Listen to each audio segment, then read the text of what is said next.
Hey there, welcome to Badass List Building. We're still in Module 1, List Building Basics. And here in Lesson 2, we're going to talk about where list building fits in the journey. In other words, how does it fit together with all the other things you're doing in your business? And here's the truth bomb for this lesson. List building isn't done in a vacuum. It is part of the journey people take before buying from you. So we really need to understand this journey and understand kind of how it all fits together so that you can formulate the right strategy and the right tactics for your list building. So that's what we're going to be talking about in this lesson to make sure you understand where it all fits in and how it all fits together. So as an online marketer, you are engaged in a form of marketing known as inbound marketing. You may have heard of inbound versus outbound marketing. Well, inbound marketing is an approach to marketing that attracts customers by creating valuable content and experiences to build connections and trust. In other words, it's about creating kind of that valuable stuff that people want to come to. It's about becoming attractive so that people want to come into your world. Really, it's about taking people through the journey from stranger who doesn't know who you are to lead to buyer to raving fan. That's kind of the journey you want to take people on. And I want to be clear, not everyone will get to the point of being a raving fan. That's okay. But it helps you to understand that this is a journey that people are going on through multiple phases. And when I use this inbound marketing, I taught this concept called the fans framework. I've taught it for a long time now, a few years, and it's a really useful way for you to think about the process for inbound marketing and really for everything we're doing in building online businesses. And there's kind of 4 parts to it. And the fans part is an acronym. So it starts with find. You have to figure out who you want to serve. I mean, this is an obvious piece. You have to understand them, figure out who they are, and then go find them. That's obvious. The find part isn't really about the finding. I use that because it'll help people to understand, but it's really about figuring it out and then finding them. So that's the first piece. The next piece is attract. And this is about creating content to get them into your world. You see this sounds a lot like the definition of inbound marketing. The next piece is to nurture, and this is to engage with people who have raised their hand, people who have joined your world. You engage with them and nurture them into kind of being someone who isn't just a person in your world, but they really want to do business with you. And then finally is to serve. And serve here is to sell and then over-deliver. In other words, you're going to get people, turn them into buyers, and then turn them into raving fans by over-delivering on what you have given them. So this is the process in a nutshell. Find, attract, nurture, serve. And you're constantly doing each of these steps. It's not like you're doing one and then doing the next, et cetera. No. There are different people who are at different phases with you and on different steps of the journey with you. So I just use that as a framework to understand the inbound journey and the concept of what you're going to be doing. Now that we've talked about this framework, though, we need to talk about marketing channels. And what I want to do is kind of help you understand how the different pieces, the different parts of marketing that you might hear about fit together in the overall journey that you're taking people on. So the first thing I want to talk about is content marketing. So your long form and social media content are key to attracting and nurturing your people. In other words, your blogs, your podcasts, all of that stuff, and then social media is how you get people to say, this Bobby person is someone I want to pay attention to. So that's the first piece of the attract. But it's also useful for nurturing your people. If you think about it, once people are already in your world, hopefully they're still listening to your podcast, reading your blog posts, watching your videos, whatever it is you do to create content. And they should be engaging with you in social media, and you're engaging back with them. That process is nurturing them. It's establishing the know, like, and trust factor. And also, kind of making it so that you seem like a friend to them if you're engaging and doing it right. So that's how content marketing comes into play. The next piece I want to talk about is email marketing.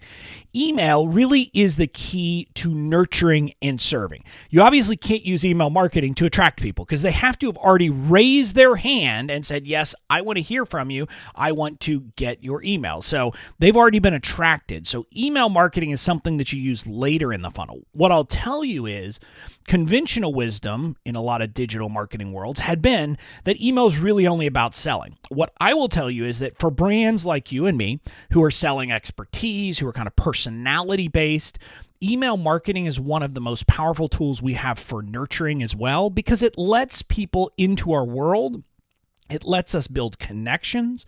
It lets us kind of develop a rapport with our people. And that is an important part to nurturing your audience. So that's how email marketing fits in.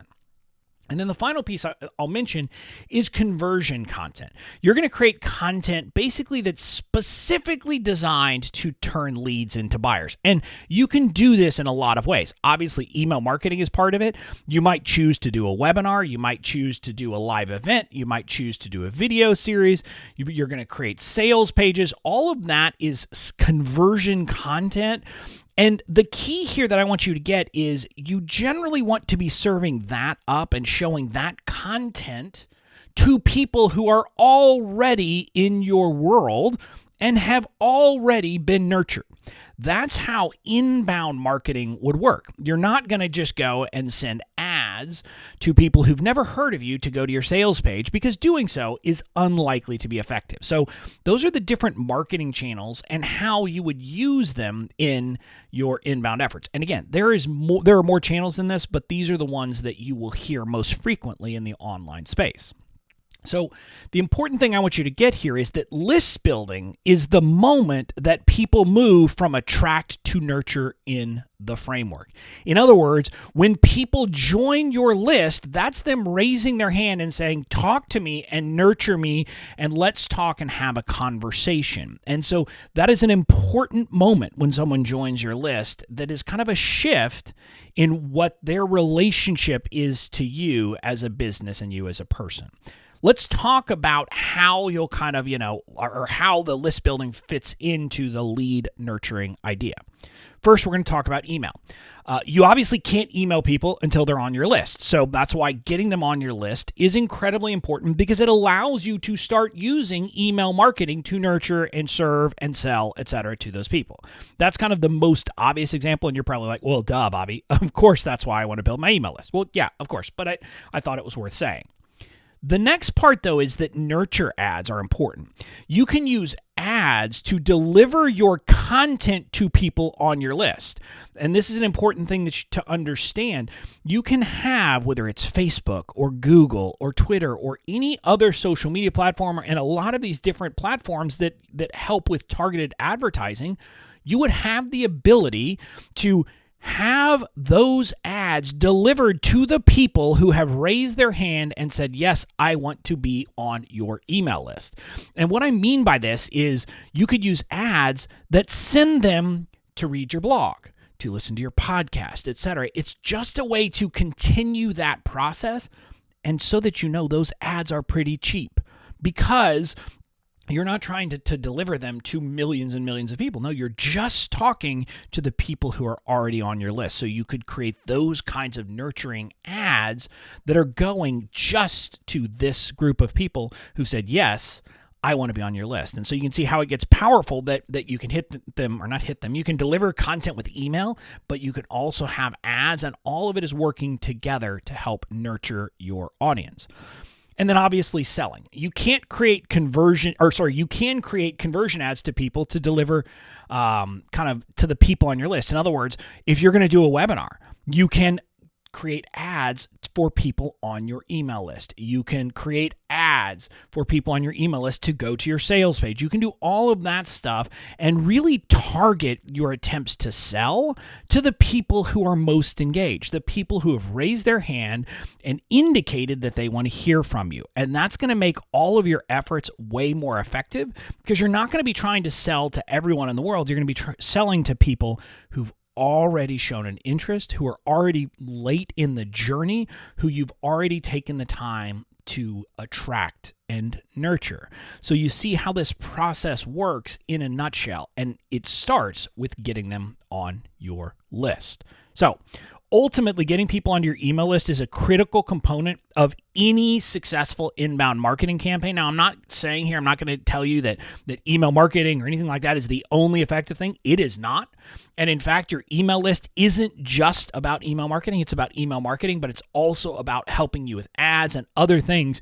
So getting people on your list is a step that you need to make sure you're doing. And that's why building your list is an incredibly important part of building an overall successful kind of marketing campaign on the internet. So that's it. Now, your quick takeaway here is to take a moment to plan how you'll implement the FANS framework in your business. I just want you to think about it and think about, okay, how am I going to find my people? And then in this program, we're going to be talking about how you are going to attract them to join your list, kind of the last piece. That's what we're going to be talking about here, but I want you thinking about this as part of the broader journey.